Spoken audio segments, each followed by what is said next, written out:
Supaya agak nyambung isunya, mungkin saya ke Pak Mukhair dulu kali ya, karena ini pakar ekonomi dan juga banyak hal berkait dengan kesejahteraan sosial. Jadi dipersilahkan Pak Dr. Mukhair Pakana. Ini Pak.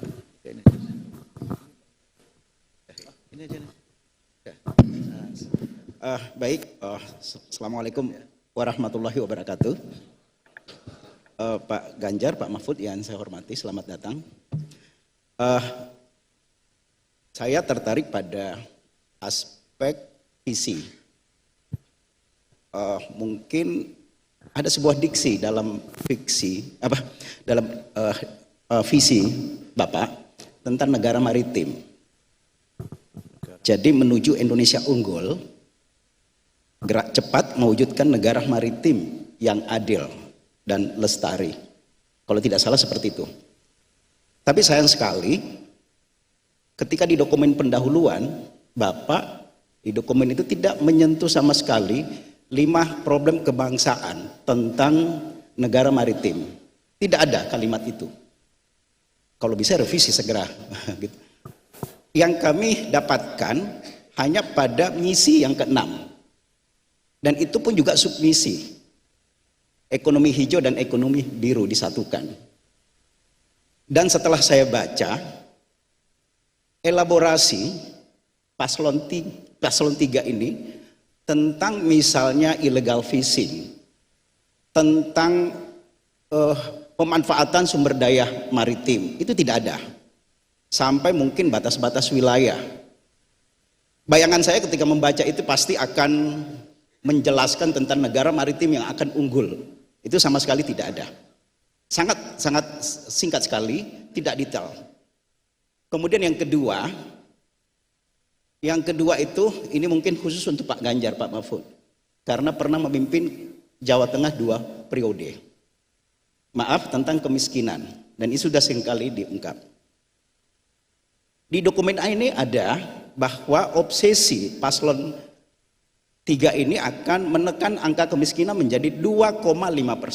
Itu sangat obsesif sekali. Padahal angka kemiskinan kita itu kisaran 9,3%.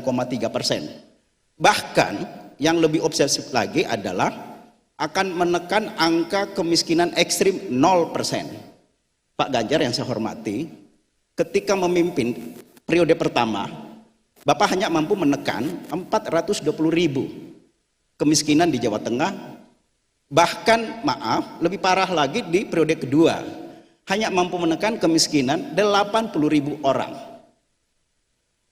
di antara puluhan juta penduduk Jawa Tengah. Problem Jawa Tengah dengan Indonesia saya kira beda, Pak Ganjar, Pak Mahfud.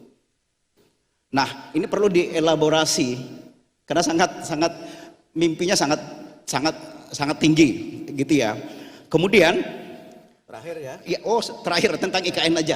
Ya, IKN ini kan ada di misi tentang percepatan penyelesaian tentang IKN. Ini kaitan Pak Mahfud undang-undangnya. Undang-undang terakhir itu 21 tahun 2023 untuk revisi tentang IKN. Hanya memang maaf, IKN itu kan ibu kota negara, bukan ibu kota Nusantara. Mestinya dalam undang-undang itu kan negara. Tidak pakai nomenklatur Nusantara. Kalau bisa diluruskan istilah negara menjadi negara, bukan Nusantara. Nusantara dan negara itu beda. Nusantara itu melampaui NKRI. Apakah Indonesia mau melampaui negeri orang? IKN itu sekali lagi ibu kota negara. Ada satu pasal 16A memberikan meliberalisasi, memberikan karpet hijau, memberikan jalan tol kepada investor. Pasal 16A memberikan hak guna usaha, hak guna bangunan, hak guna usaha 190 tahun, 7 turunan gitu kepada investor asing terutama. Ini kan liberalisasi. HGB 160 tahun. Pertanyaannya, ya gimana merevisi ini? Ya, gitu ya. Terakhir, bisa nggak koperasi dimasukkan? Ya. Ketika bicara IKN, satu diksi tidak ada yang namanya koperasi. Pelibatan koperasi. Ada, saya ingat dalam Undang-Undang Ketenagakerjaan, koperasi bisa terlibat dalam PMP, perusahaan modal ventura, di Undang-Undang Cipta Kerja. Saya berharap koperasi dilibatkan dalam pembangunan IKN kalau misalnya ini jadi misi, Bapak. Baik, terima kasih, dipegang ya Pak. Jelajahi cara baru mendapatkan informasi. Download Metro TV Extend sekarang.